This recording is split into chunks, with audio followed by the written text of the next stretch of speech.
Alors, si l'acculturation numérique a franchi un cap indéniable avec la crise sanitaire, on a vu de multiples usages se faire jour avec l'intelligence artificielle. Alors, l'intelligence artificielle, c'est pas nouveau.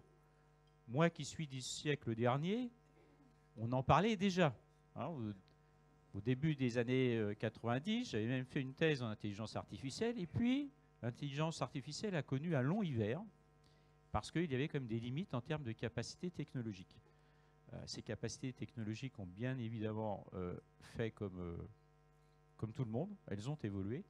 Et c'est pour ça que nous connaissons un rebond avec l'intelligence artificielle depuis quelques années. Donc, nous avons le plaisir de recevoir pour cette table ronde Monsieur Axel Jean, chef de bureau à la DNE sur soutien à l'innovation numérique et à la recherche appliquée, et Monsieur, allons-y, Romain Vanounesnen. C'est passé. Directeur recherche appliquée, recherche et développement, pardon, réseau Canopé, avec Leïla pour l'animation. Merci à vous. Merci, Monsieur Granger.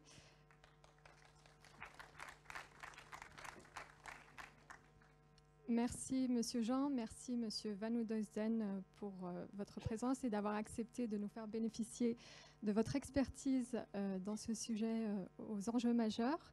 Un sujet sur lequel et pour lequel il est nécessaire, comme pour le numérique, de façon générale, d'être sensibilisé, de s'informer et de se former. Et un sujet qui est également aujourd'hui déterminant dans les usages des jeunes, les usages pédagogiques, et qui a également, nous le verrons, une portée déterminante sur l'orientation des élèves. Alors, avant d'entrer dans le vif du sujet et de vous matraquer de questions, je vous laisse peut-être prendre la parole pour vous présenter de façon plus détaillée. Merci beaucoup, Leïla. Merci beaucoup aussi à l'équipe académique pour l'invitation et évidemment, naturellement, à la DRAN. Axel Jean, donc, comme précisé, je suis le chef du bureau du soutien à l'innovation numérique et à la recherche appliquée au sein de la direction du numérique pour l'éducation.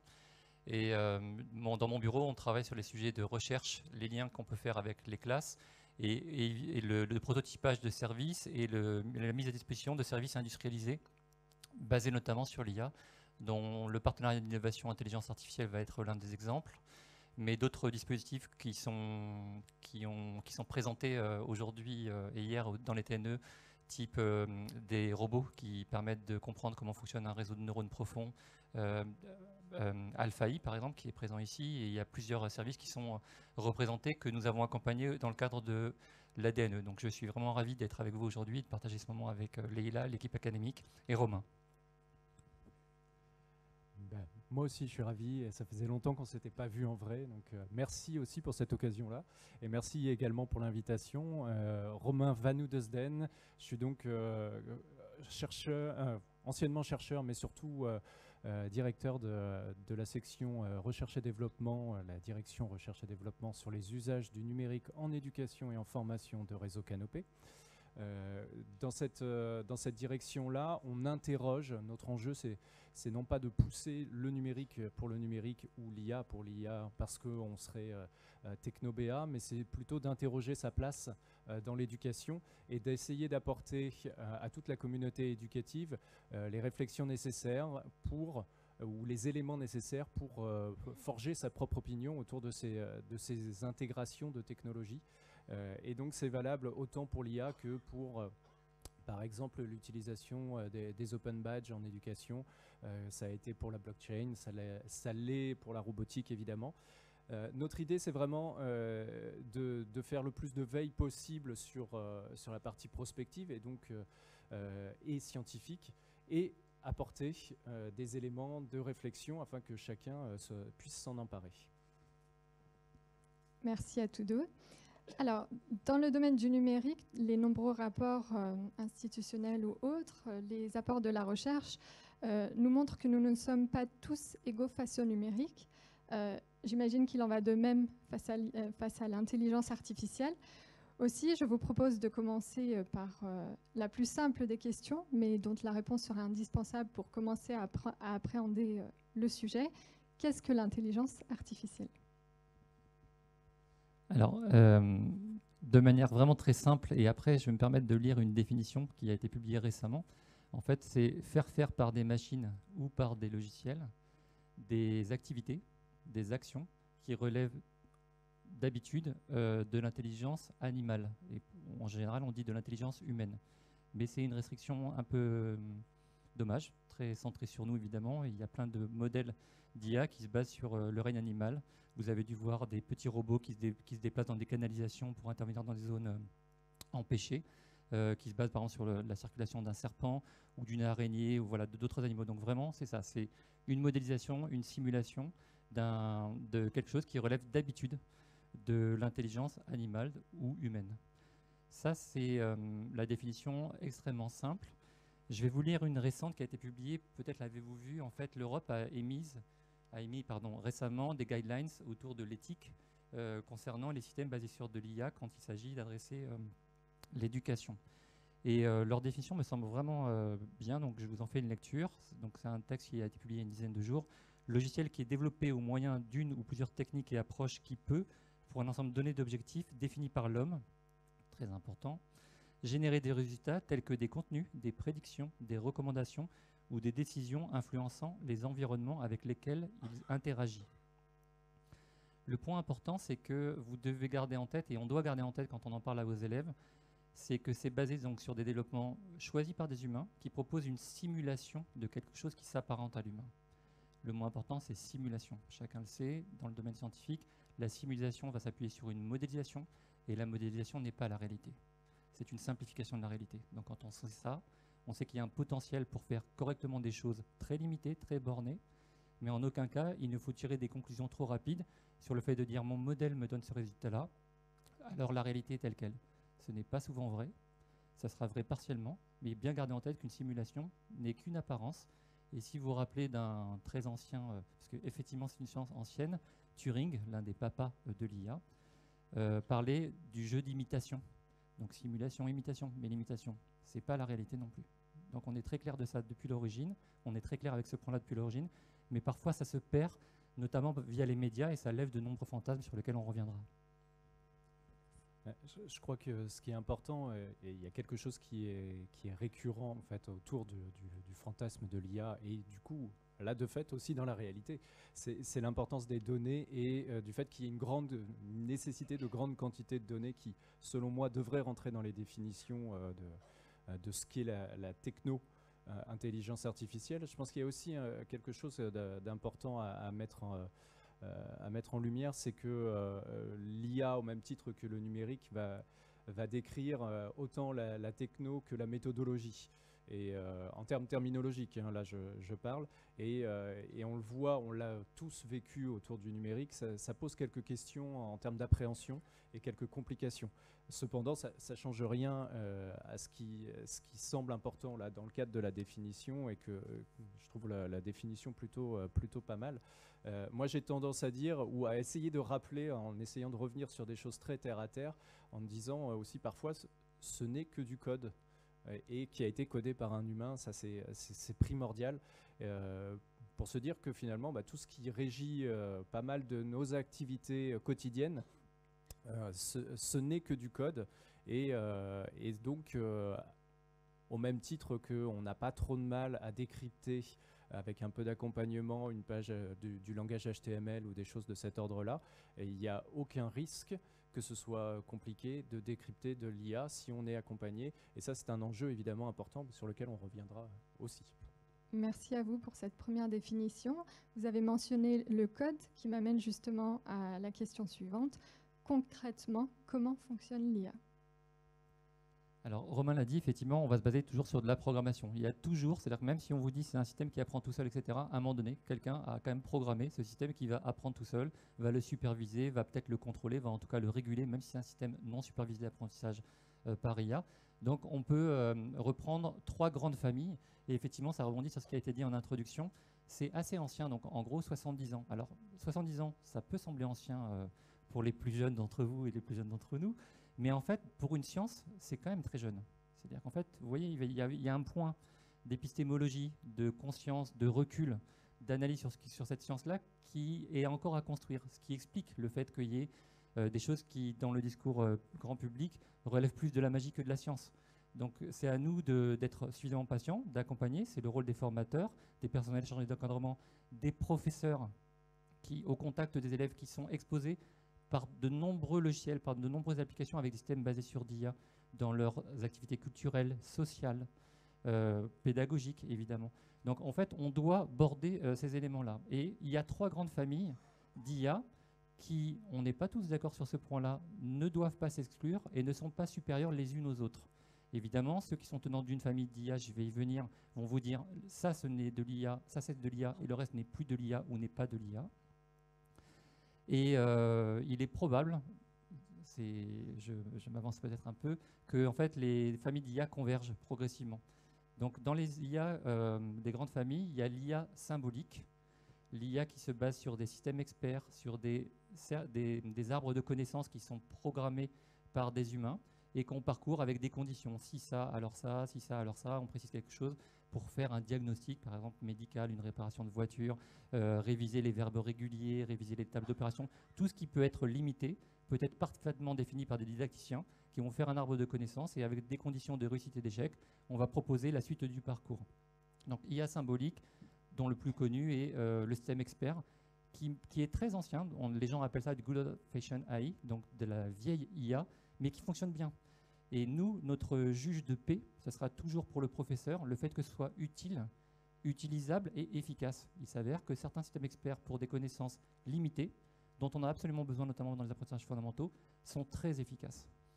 Donc, 1, la famille des IA symboliques. 2, l'IA qu'on pourrait qualifier de numérique, celle qu'évoque Romain, qui a le vent en poupe et qui effectivement a une accélération depuis les années 2000 du fait du big data, dont on parle, le grand nombre de données, qui permettent de stabiliser des systèmes de tests et qui vont ne plus faire d'erreurs pour détecter 2 images. Alors le plus très connu, évidemment, les chiens et les chats, mais les militaires s'en servent pour détecter plein d'autres choses. On s'en sert en médecine, évidemment, pour repérer aussi d'autres choses, détecter des signaux faibles, des situations émergentes, etc. Donc le big data, c'est ce qui a le plus le vent en poupe actuellement.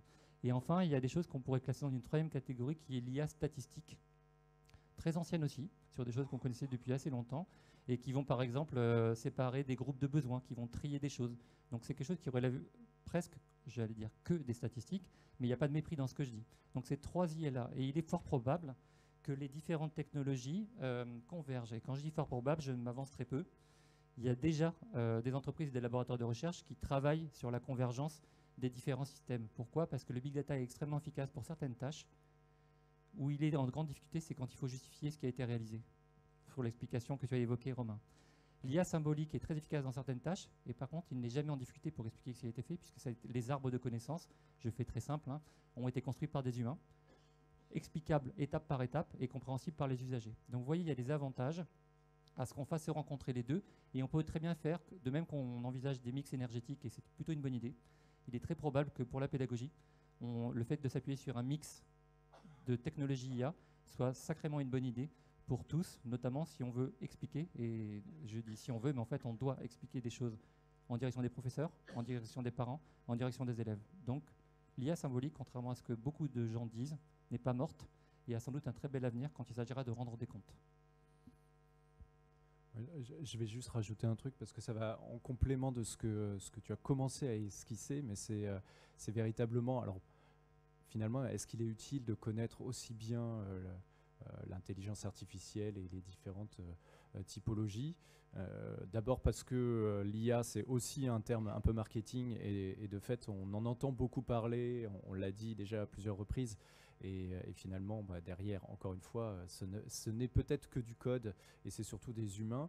Ce qui me semble peut-être un petit peu nécessaire de redire, c'est que l'histoire véritable de l'IA en éducation, elle va être jugée sur comment elle aura réussi à servir l'éducation et surtout du coup comment par rapport à l'activité d'un enseignant ou l'activité d'un élève, d'un apprenti, ça va lui apporter un plus. Et je crois que là, il y a une nécessité de bien connaître non pas le code ou la façon dont ça se concrétise en back-office, mais bien quels sont les possibles de l'IA et comment je vais pouvoir aller chercher telle ou telle typologie des possibles offerts par par les technologies pour le bien de mon développement professionnel quand il est question de l'activité d'un enseignant, mais aussi et surtout de l'apprentissage de mes élèves ou de mes formés. Et je crois que c'est surtout là où il faut pointer du doigt toute l'avancée des travaux de recherche dernièrement. Mais je pense qu'on y reviendra, donc je vais pas aller beaucoup plus loin tout de suite. Un point en régissant ce que tu viens de dire, Romain, c'est vrai que là, on a défini l'IA de manière assez générale, sans la définir, mais en lui fixant des objectifs pour l'éducation.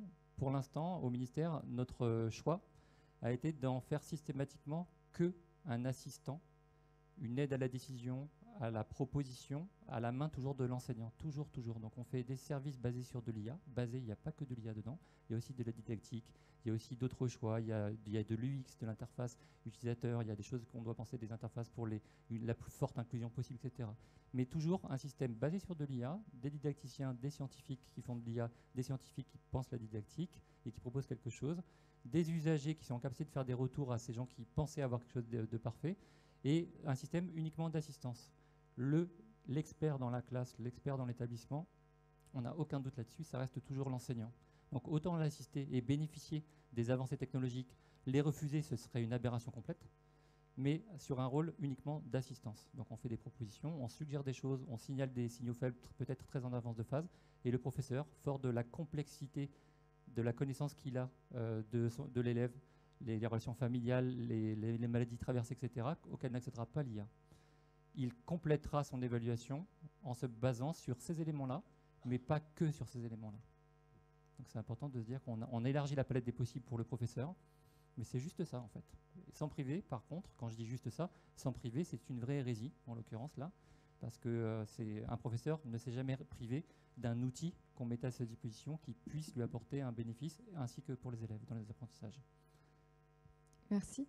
Alors, avant de revenir sur la question des apports de l'intelligence artificielle, notamment dans le cadre scolaire, je vous propose d'éclaircir la question de l'imaginaire. Comme vous l'avez mentionné, Monsieur Jean, tout à l'heure, il existe toute une part d'imaginaire et de nombreuses représentations, plus ou moins fondées, qui entourent l'intelligence artificielle. C'est possible, et les conséquences de son utilisation. Pouvez-vous nous donner des exemples pour nous permettre d'identifier ce qui relève de la représentation et ce qui est véritablement de l'ordre de la réalité de l'intelligence artificielle à l'heure actuelle?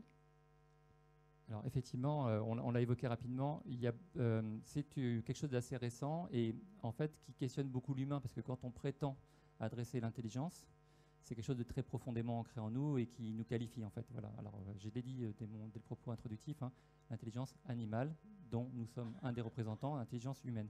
Ça nous impacte beaucoup sur nos représentations de qui on est.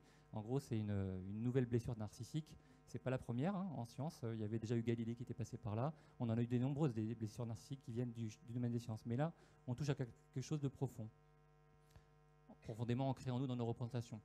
Mais en fait, c'est exagéré. C'est-à-dire qu'en fait, non, aucune IA, ni maintenant, ni dans les 10 à 20 ans qui viennent, n'approcheront ne serait-ce qu'un dixième de l'intelligence humaine dans sa globalité. Alors, c'est pas moi qui le dis, c'est des gens qui travaillent un tout petit peu sur l'IA, qui s'appelle Monsieur Lequin, qui a de très nombreuses compétences là-dessus et qui dit actuellement, donc c'était il y a 3 ans, il estimait que le niveau de développement de ce qu'il y avait de plus sophistiqué sur l'IA s'approchait du QI d'un lombric.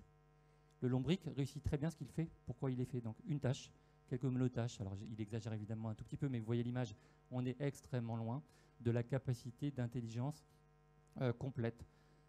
Souvent, on bute et on trouve beaucoup de gens qui perdent beaucoup de temps à chercher un meilleur qualificatif que le artificiel. Parce qu'il y a cet oxymore là qui nous intelligence et artificielle, il y a quelque chose qui ne va pas. L'intelligence, c'est le propre du vivant, et artificiel, c'est le propre de l'inerte. Donc, mettre ces deux mots-là ensemble nous piège depuis l'origine. Donc, des gens cherchent intelligence améliorée, intelligence augmentée, intelligence que sais-je. Et en fait, on perd du temps parce que le problème, évidemment, c'est pas le qualificatif, c'est le terme intelligence qui nous piège. C'est là-dessus qu'on bute en fait. Donc par rapport à ça, c'est un premier fantasme de dire finalement, on a des technologies, des machines et des logiciels qui vont faire une monotâche, j'exagère un tout petit peu, mais des tâches extrêmement ciblées qui, oui, peuvent relever en général du cognitif, mais sur une tâche extrêmement ciblée. Le propre de l'intelligence, c'est pas d'être super fort sur une tâche ciblée, vous le savez bien. C'est d'être en capacité de mobiliser des compétences et de leur investir hors contexte. Donc je prends cet exemple qui est souvent assez cruel pour l'IA numérique. Ils sont très forts pour distinguer deux objets très différents. Alors une tumeur cancéreuse, un chien, un chat. Je vais prendre le cas simple, le chien et le chat qui est un peu moins pesant. Ils le font très bien, ils ne se trompent plus, d'accord, le chien et le chat, pas de problème. Mais combien de données ont-ils eu besoin pour traiter, pour faire cette catégorisation entre un chien et un chat? Des dizaines de milliers si on est très très bon sur un modèle, mettons même quelques centaines. À combien il faut de tests d'objets, de rencontres pour un bébé pour distinguer un chien et un chat? À peu près 2-3 itérations. 2-3 itérations. Il y a cette capacité à faire des inférences, à classifier les choses auxquelles n'accède pas l'IA. L'IA fonctionne par force brute, il le fait très très bien, avec des excellents résultats, sauf que l'intelligence du bébé est extrêmement supérieure parce qu'il va savoir faire des classes, il va savoir généraliser extrêmement vite. Faire une hypothèse et la confirmer en 2-3 tests. Ce n'est qu'une hypothèse, elle n'est pas établie scientifiquement, sauf que empiriquement, ça marche drôlement bien ce fonctionnement-là. Donc ça, c'est un premier fantasme, c'est que peut-être qu'on s'est piégé depuis le départ. Alors moi, des fois, je tente initiative algorithmique. C'est pas génial. Je ne suis pas forcément satisfait de ça. Mais en fait, on est piégé sur intelligence, en fait. Alors il faut se dire, voilà, intelligence, comme Romain le disait, développée par des humains pour des humains. Donc en fait, l'intelligence, elle est du côté de ceux qui ont développé. Elle n'est pas dans l'application quand on appuie sur le bouton on. Elle est du côté des développeurs, des chercheurs.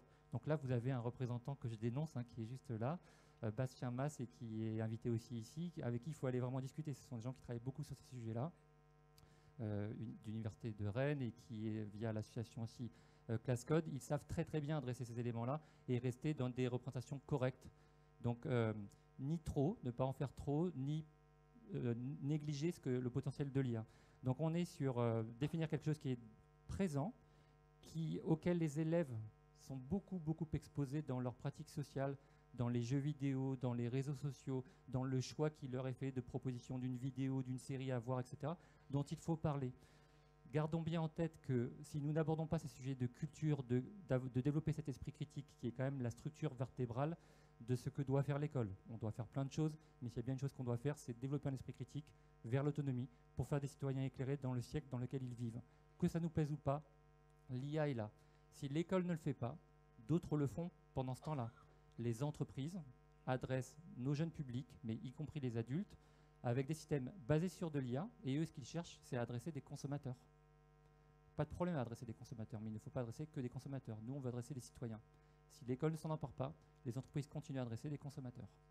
Donc il y a un immense enjeu par rapport à ça, et clairement, il faut dire, on est dans des sciences dans la conception, dans des sciences dans la réalisation, et dans des sciences dans les audits, les contrôles, les évaluations qui doivent être faites par d'autres scientifiques. Donc ça, c'est un point central de se dire que le système ne fonctionne pas tout seul.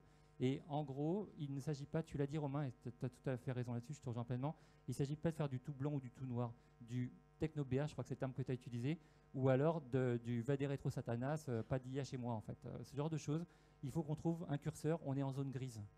Et en fait, l'école, c'est pas nouveau en fait, on doit naviguer en zone grise. C'est pour ça qu'on a affaire à des professeurs qui vont proposer des éclairages en acceptant d'être en zone grise, peut-être dans une révolution industrielle qui bouleverse de nombreuses représentations et qui impacte la culture, comment on s'informe, comment on se forme, comment on joue, comment on échange avec nos pairs, etc. etc.